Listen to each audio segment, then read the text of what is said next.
Quiero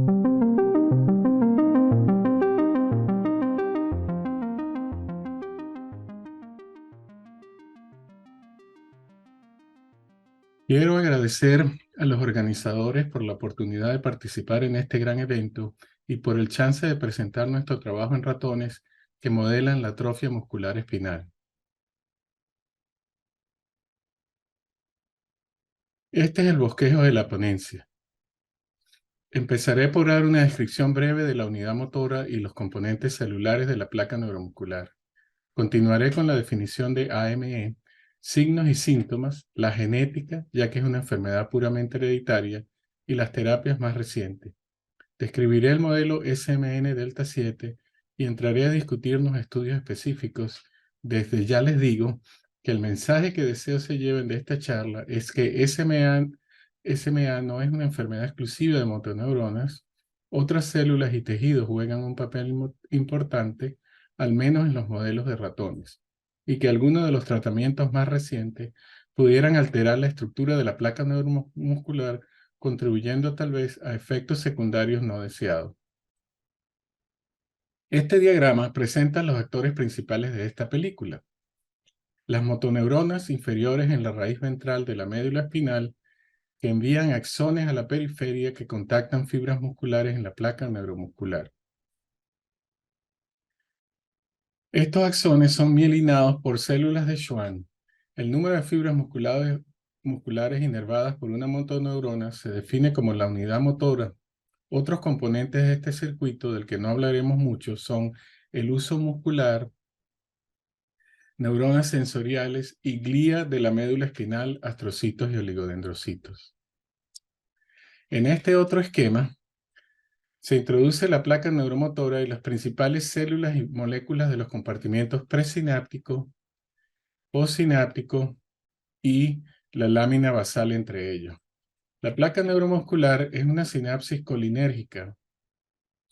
Además del terminal nervioso y placa postsináptica, cabe destacar las células terminales de Schwann o teloglía que cubren el terminal axónico. Estas células no producen mielina y son importantes en la maduración y homeostasis de esta sinapsis.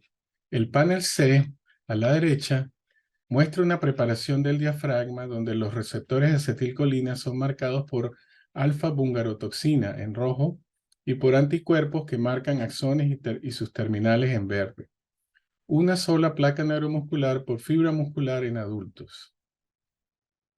Esta es una vista de alta magnificación de una placa neuromuscular adulta donde sus componentes celulares han sido marcados con sus marcadores específicos. Note la forma de pretzel con perforaciones del aparato postsináptico y la precisa cobertura de este por parte del terminal axónico presináptico. También noten somas de 3 células terminales de Schwann marcadas por asterisco, cuyos procesos cubren el axón. Esta imagen es buena tenerla en mente para cuando discutamos nuestros experimentos más adelante. SMA. SMA solo afecta a la de las motoneuronas inferiores.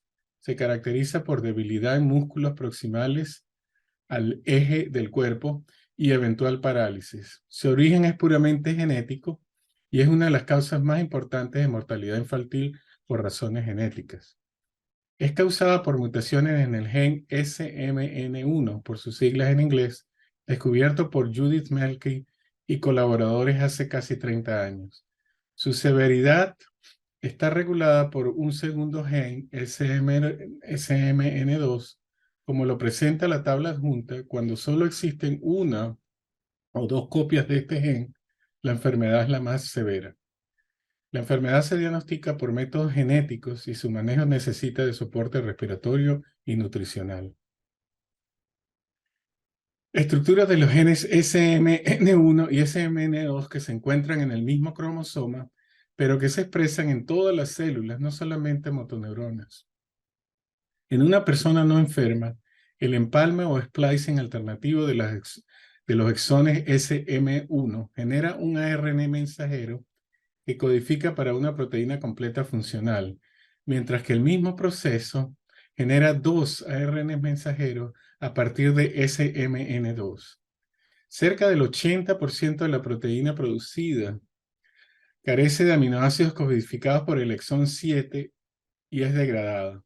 Solo 20% de la proteína producida por SMN2 es funcional.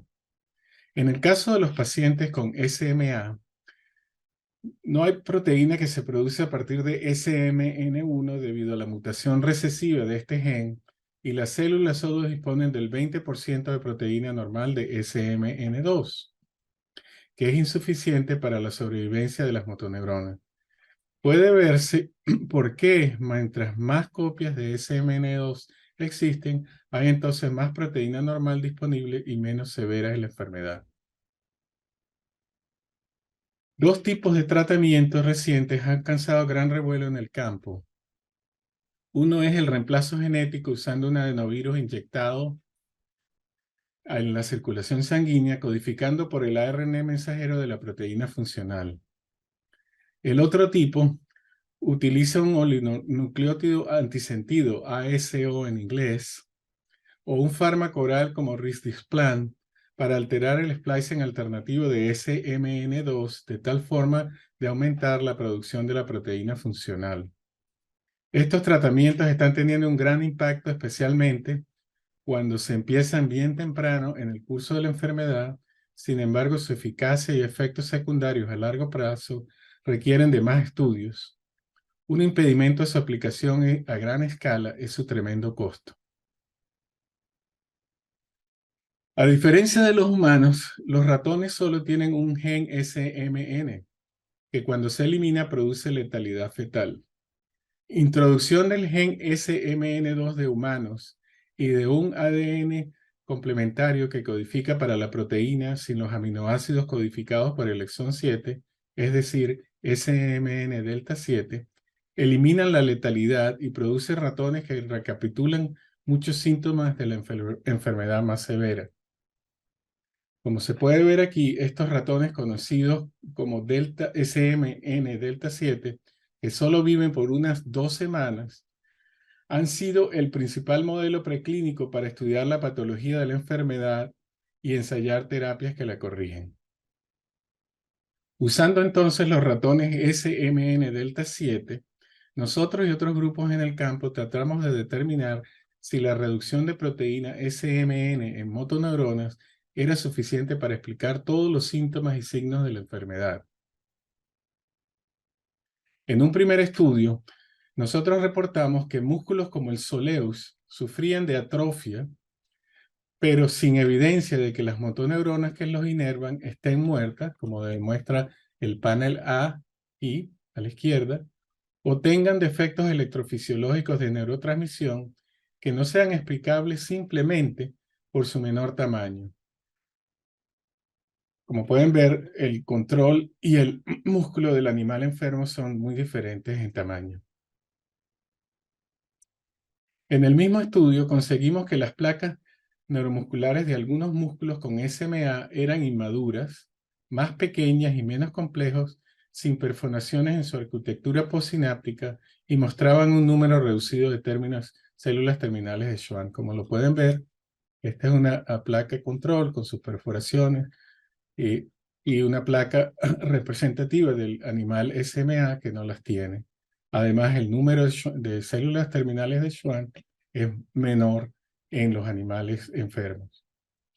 Concluimos entonces que defectos en motoneuronas no podían explicar estos resultados y que células musculares y o células terminales de Schwann pudieran estar jugando un papel importante independientemente de lo que pasara con las motoneuronas.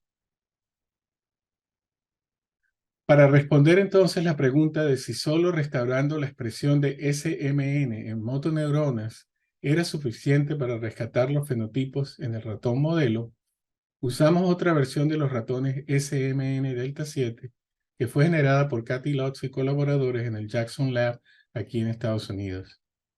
En estos ratones, el gen SMN está codificado de tal forma que tiene 2 copias invertidas del crítico exón 7. Una copia tiene la mutación que lo hace defectivo en splicing en rojo, produciendo la proteína SMN delta 7. y la otra invertida tiene un exón normal en azul. Esta región está flanqueada por secuencias LOX en verde que reconocen la recombinasa CRE. Cuando CRE actúa, la región se invierte y ahora este alelo produce un ARN mensajero que codifica una proteína completa. Utilizando líneas CRE que solo expresan motoneuronas, que solo expresan CRE en motoneuronas o músculo o ambos, nosotros y el grupo de Charlotte Sumner en Johns Hopkins tratamos de restaurar SMN solo en motoneuronas y responder si SMA es el resultado de fallas solo en ellas. Esta diapositiva resume los resultados del grupo de Hopkins cuando el rescate se hizo solo en motoneuronas usando la línea CHAD-CRE.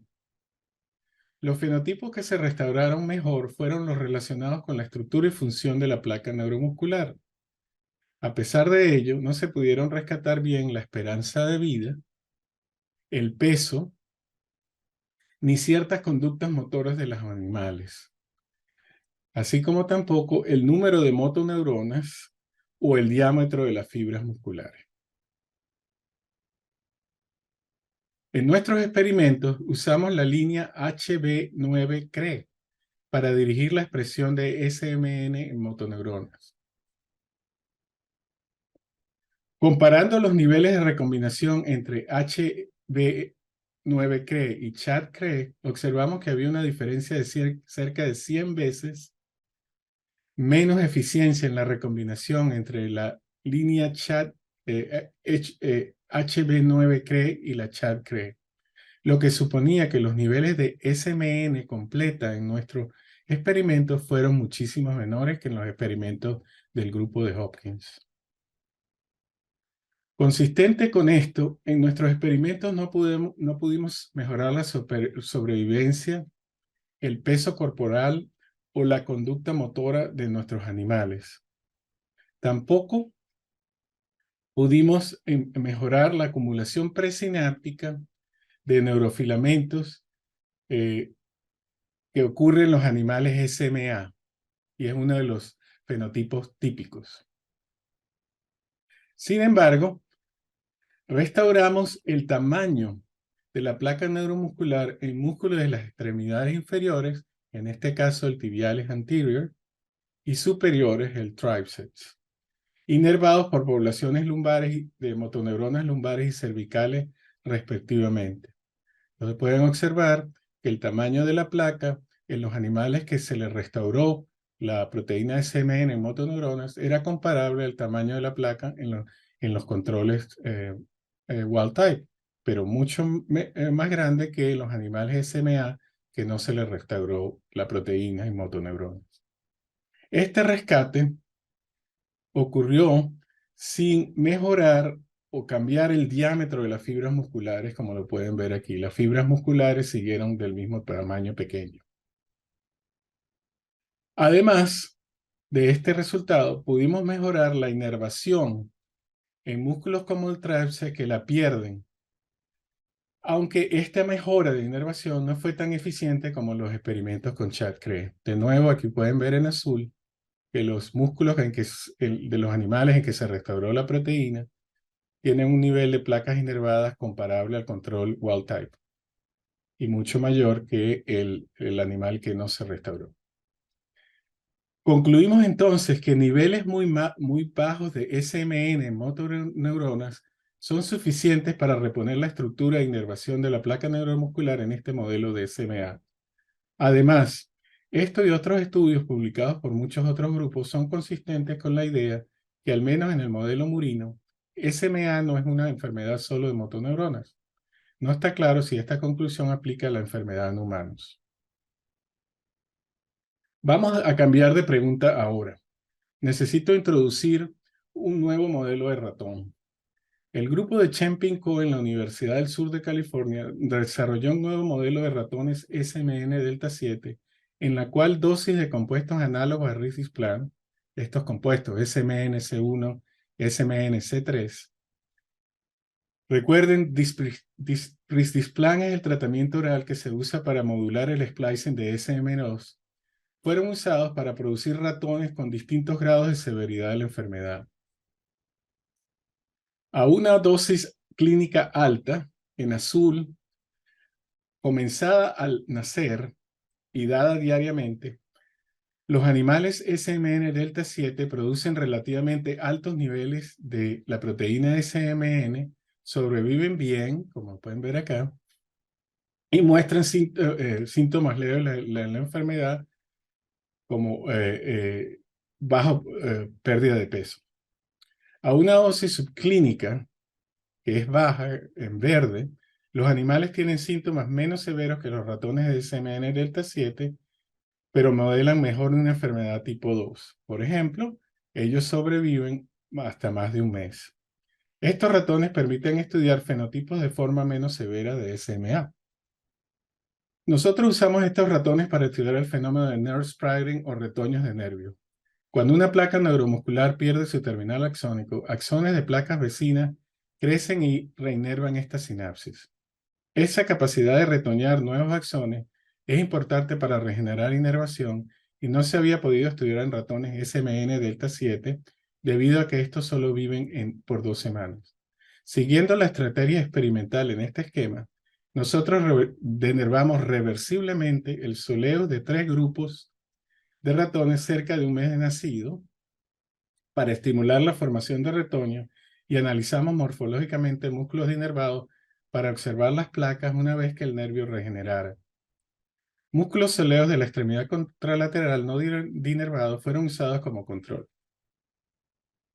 Los resultados demostraron que estos ratones SMA generan retoños axónicos también como ratones normales tratados con vehículos. Y pueden ver los niveles de placas neuromusculares con retoños son similares entre los 3 grupos y ven ejemplos de retoños que salen de las placas neuromusculares en los ratones con SMA. La sorpresa vino cuando analizamos los músculos no dinervados y encontramos que mientras animales normales tratados con vehículos solo presentaban menos del 10% de placas con retoños, tal y como se esperaba, los animales SMA tratados con análogos de Risdiplam tenían el doble o el triple de placas con estos brotes. Como pueden ver aquí, hay ejemplos de estos brotes en los animales con SMA. Estas observaciones nos hacían concluir que el tratamiento con el análogo de Risdiplam producía sprouting por sí solo, sin la ayuda del daño al nervio en los músculos control. Esta conclusión la corroboramos al tratar animales normales wild type con los compuestos y hacer las mismas observaciones. Los retoños de las placas neuromusculares comienzan cuando las células terminales de Schwann se activan y retoñan primero. Los axones entonces forman sus neuritas que crecen siguiendo a los de las células terminales de Schwann. Usando los marcadores apropiados para cada tipo de célula, fuimos capaces de observar en los músculos contralaterales no dinervados de los ratones SMA retoños de células terminales de Schwann que carecían retoños de nervio, cosa que no pasaba en el control. Esta es evidencia que el tratamiento con los compuestos análogos a Risdiplam activa estas células en placas no dinervadas para producir estructuras, los retoños, que normalmente no están allí. Llegamos así al final de la charla para presentar las conclusiones. En ratones podemos decir que la enfermedad no es exclusiva de motoneuronas. Fenotipos que aparecen sin que haya muerte de motoneuronas o defectos en neurotransmisión. El rescate de los fenotipos sinápticos es insuficiente para eliminar la enfermedad, pero se puede lograr con niveles muy bajos de SMN. Análogos de Risdiplam pueden activar las células terminales de Schwann y esto altera la estructura normal de la placa neuromuscular. Las consecuencias para el tratamiento en pacientes en este momento son desconocidas. Y finalmente, la formación de retoños axónicos ocurre y se pudiera aprovechar para regenerar la sinapsis. Concluyo con los agradecimientos a los miembros de mi laboratorio, del laboratorio de mi colega lamentablemente fallecido Wesley Thompson, a los colaboradores externos y el financiamiento proveído por el NIH, la Fundación SMA y la Universidad Texas A&M.